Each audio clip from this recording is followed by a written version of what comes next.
حضرت انس رضی اللہ تعالیٰ عنہ بیان فرماتے ہیں کہ حضور نبی کائنات آقا دو جہاں علیہ الصلاۃ والسلام کا گزر ایک عورت کے پاس سے ہوا۔ اس بات کو یوں کر کے ہم سمجھ لیتے ہیں کہ یہ بھی ایک پیارے آقا علیہ الصلاۃ والسلام کی تعلیم کا خوبصورت حصہ ہے کہ پیارے آقا صلی اللہ تعالی علیہ وسلم کا گزر ہوا۔ یقینی طور پہ حدیث پاک کے کلمات اس بات کی طرف نشاندہی فرماتے ہیں کہ وہ جس عورت کے پاس سے پیارے آقا علیہ السلام کا گزر ہوا وہ کسی قبرستان میں یا کسی قبر کے پاس بیٹھی تھی۔ پیارے آقا علیہ الصلاۃ والسلام کا وہاں سے گزر ہوا اور اس عورت کو نبی کائنات آقا دو جہاں علیہ الصلاۃ والسلام نے روتے ہوئے دیکھا۔ قبر کے پاس ہے اور وہ عورت، وہ خاتون رو رہی ہے۔ ظاہری حالات بتاتے ہیں کہ اس کا کوئی پیارا اس دنیا سے چلا گیا تو اس کی محبت میں رو رہی تھی، اس کا دکھ اس کے سینے میں تھا۔ تو پیارے آقا علیہ السلام نے اس کی کیفیت کو جب مشاہدہ فرمایا تو فرمایا کہ اللہ سے ڈر، فرمایا اللہ سے ڈر اور صبر اختیار کر، اللہ سے ڈر اور صبر اختیار کر۔ یہ پیارے آقا علیہ السلام نے تعلیم فرمائی۔ فرمایا جتنا بھی تیرے اوپر دکھ آیا ہے، جو بھی پریشانی تیرے اوپر آئی ہے، جیسے بھی سنگین اور سخت حالات آئے ہیں، فرمایا اللہ سے ڈر اور صبر کر۔ جب پیارے آقا علیہ الصلاۃ والسلام نے یہ جملے ارشاد فرمائے، اس عورت کا بھی ایک عجیب سادہ انداز تھا۔ اس عورت کا بھی، اس کی سادگی کہا جائے گا، اس کا بھی سادہ انداز تھا، اور اس نے سادہ انداز میں عرض کیا کہ جو مجھے پہنچا ہے نا وہ آپ کو نہیں پہنچا، جو تکلیف، جو دکھ، وہ جو غم مجھے پہنچا ہے نا وہ آپ کو نہیں پہنچا۔ اور اس خاتون نے یہ جملے کیوں عرض کیے؟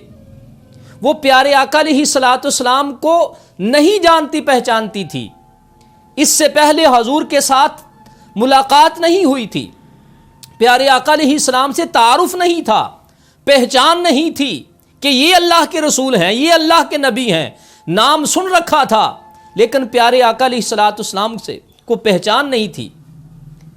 تو عرض کیا کہ جو مجھے پہنچا ہے نا وہ آپ کو نہیں پہنچا۔ پیارے آقا علیہ الصلاۃ والسلام اس کی یہ بات سن کر تشریف لے گئے، گھر چلے گئے۔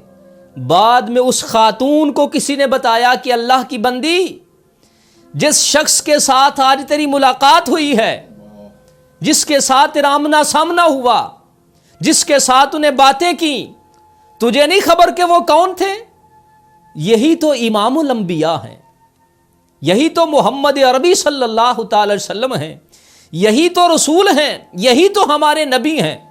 جب اس خاتون کے کانوں میں یہ آواز آئی کہ یہ ہمارے نبی، یہ امام الانبیاء، یہ رسول اعظم، یہ آقا دو جہاں جناب محمد مصطفیٰ صلی اللہ تعالی وسلم، تو اب اس کو اپنا غم بھول گیا، اس کو بیٹے کا، بیٹی کا، اپنے پیارے کا غم بھول گیا۔ وہ اس بات پہ تڑپنے لگی کہ مجھ سے بے ادبی ہو گئی، مجھ سے گستاخی ہو گئی، میرا کیا بنے گا؟ وہ لوگوں سے پوچھتی پوچھتی در مصطفیٰ پہ حاضر ہوئی، کاشانہ نبوت پہ آئی، بارگاہ رسالت میں حاضر ہوئی۔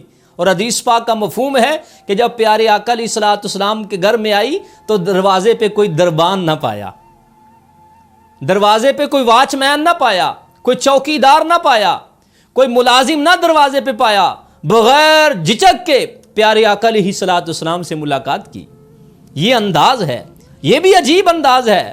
آج کے اس معاشرے کے اندر کسی کو تھوڑی شہرت مل جائے کسی حوالے سے، اس سے ملنے کے لیے کئی بار چکر لگانا پڑتے ہیں، ٹائم لینے پڑتے ہیں، اور پیچھے نیچے جتنے بھی احباب ہیں وہ آگے جانے نہیں دیتے۔ ہم سے کرو، ہم آگے کریں گے، ہم یوں ہیں۔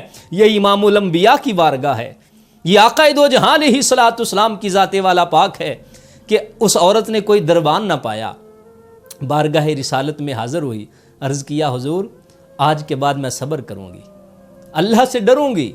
تو پیارے آقا علیہ الصلاۃ والسلام نے اس کے یہ جملے سن کے کریم آقا علیہ السلام نے اس عورت کو تو خطاب فرمایا، لیکن قیامت تک کے مسلمانوں کو کریم آقا علیہ السلام نے تعلیم دے دی، اس کے اندر سب کے لیے تعلیم آ گئی۔ پیارے آقا علیہ السلام نے فرمایا صبر وہی ہے جو پہلی مرتبہ چوٹ لگنے پر کیا جائے۔